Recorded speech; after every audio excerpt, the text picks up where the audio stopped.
jauh sekali dari 17 tanggal 5 September itu. Jadi kita jadi punya ukuran tuh kan. Emang bener mereka memang nggak punya perhatian terhadap tuntutan kita.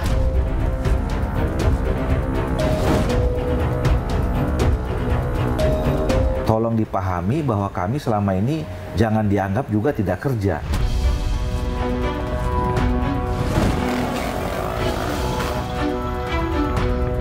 Ini sebagai sebuah fenomena police brutalism ya, atau brutalitas aparat.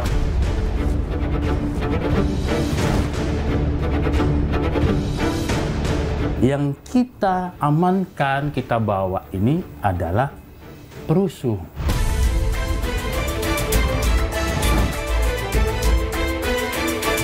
Langkah gue kelima, itu polisi yang dari sini langsung nyerbu gue, narik gue, mukulin gue, sampai gue nggak sadar.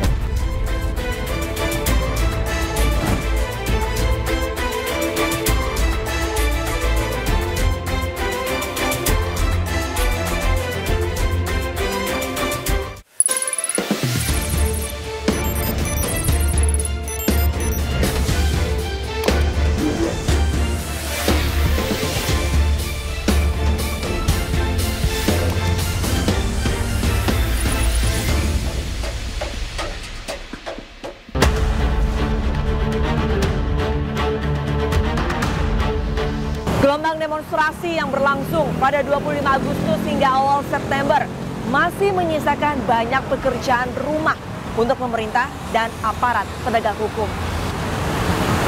Mulai dari lahirnya gerakan 17+8 tuntutan rakyat hingga kontroversi penangkapan aktivis dan pegiat media sosial. Sementara itu, dari 17 tuntutan rakyat baru 3 yang terlaksana. Padahal tenggat waktu yang diberikan oleh perwakilan koalisi masyarakat sipil sudah berakhir. Lantas akankah seluruh tuntutan rakyat terpenuhi? Ikuti penelusuran kami bersama saya Arlista Hadi. Inilah iNews Files.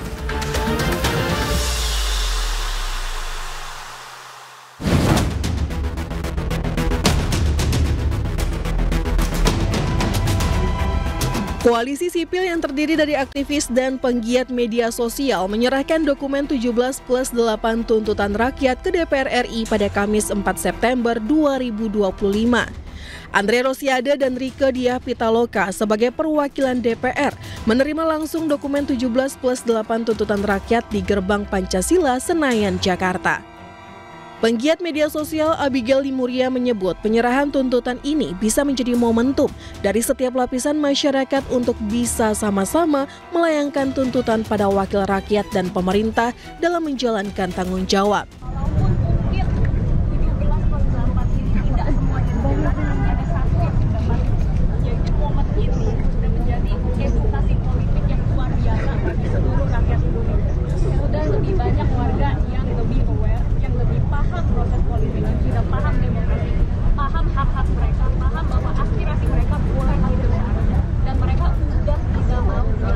Usai menerima dokumen 17+8, Andre Rosiade menyebut pimpinan DPR sedang bekerja untuk mengevaluasi tunjangan dan kinerja anggota. Melakukan tunjangan yang sesuai tuntutan, yang pertama. Yang kedua, kita membuka diri, masukan aspirasi kita akan laksanakan. 17+8 tuntutan rakyat mencakup 17 poin jangka pendek dengan tenggang waktu 5 September 2025 dan 8 poin jangka panjang dengan batas waktu 31 Agustus 2026.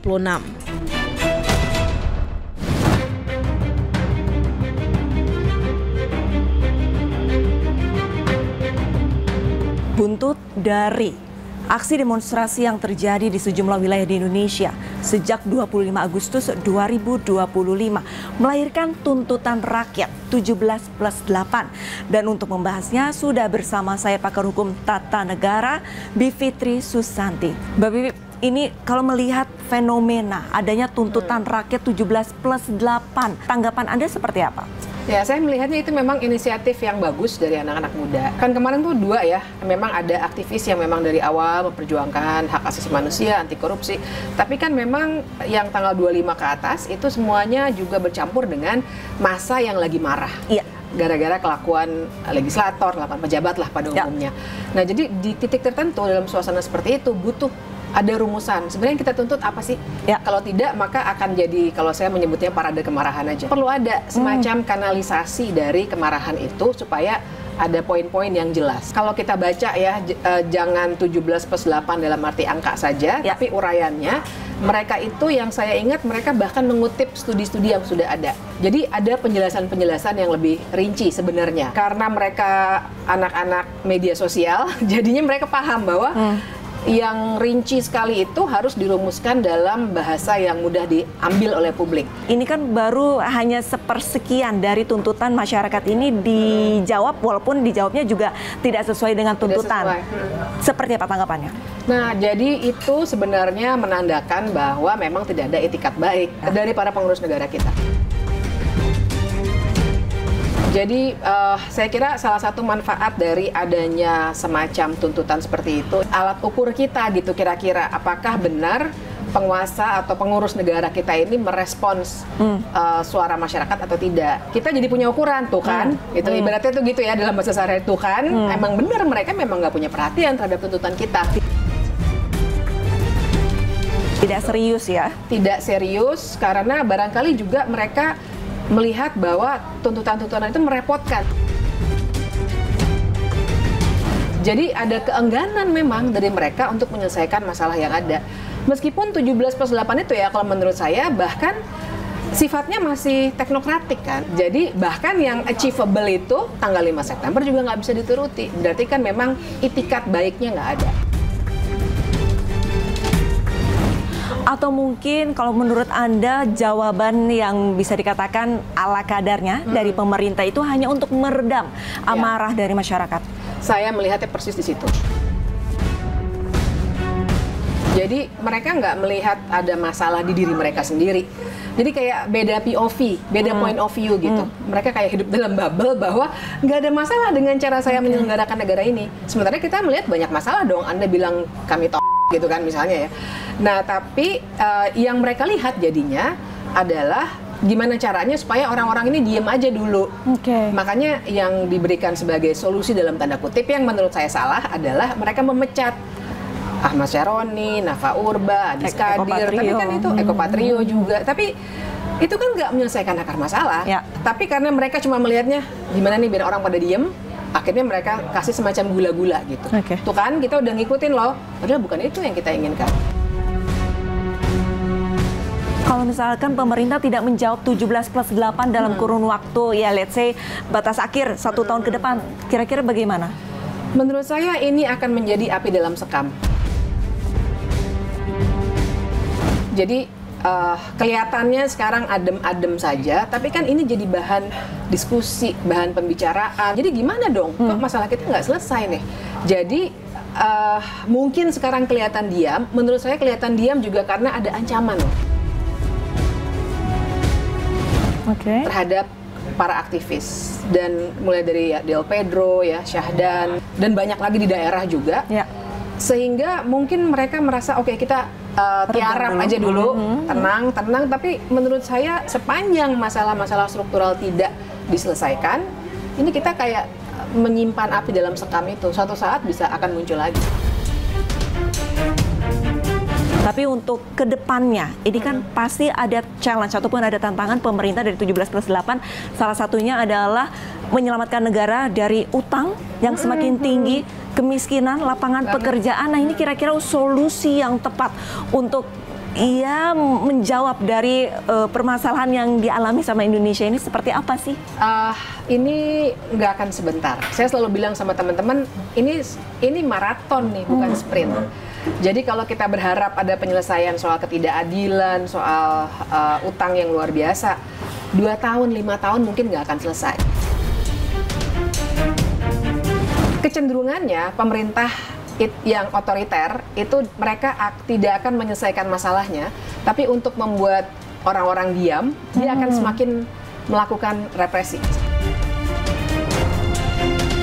Memang kita mesti memperbanyak like-minded people gitu ya, yang orang-orang yang punya kesadaran politik yang tinggi, sama-sama bisa speak up bareng, berjaringan, jadi kalau ditekan satu, yang lain bergerak gitu. kayaknya mesti ke situ sih. Tapi kalau ditanya resepnya apa, kayaknya udah banyak juga loh. Ya kan, kelompok ekonom udah ngasih.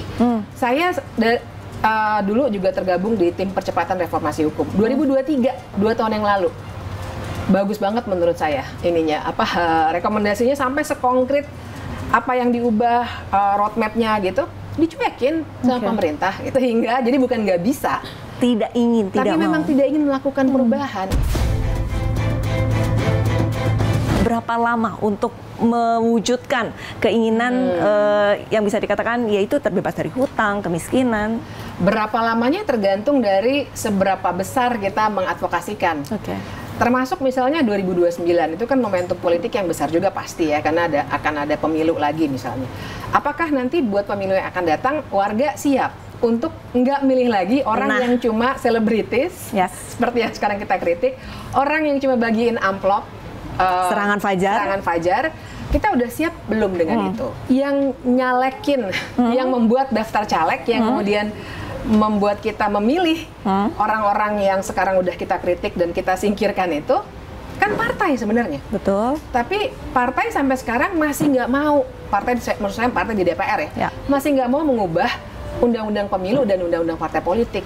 Padahal udah diamanatkan loh, udah lama, dari MK juga sudah dibukakan pintunya, ada putusan yang memisahkan pemilu lokal dan nasional, ada yang membuat presidensial threshold jadi nggak ada lagi. Sebenarnya kan itu ruang-ruang politik yang dibuka supaya ada perubahan besar mengatasi ketidakadilan sosial itu. Tapi nggak gerak nih, aktor politik formalnya tuh nggak gerak gitu.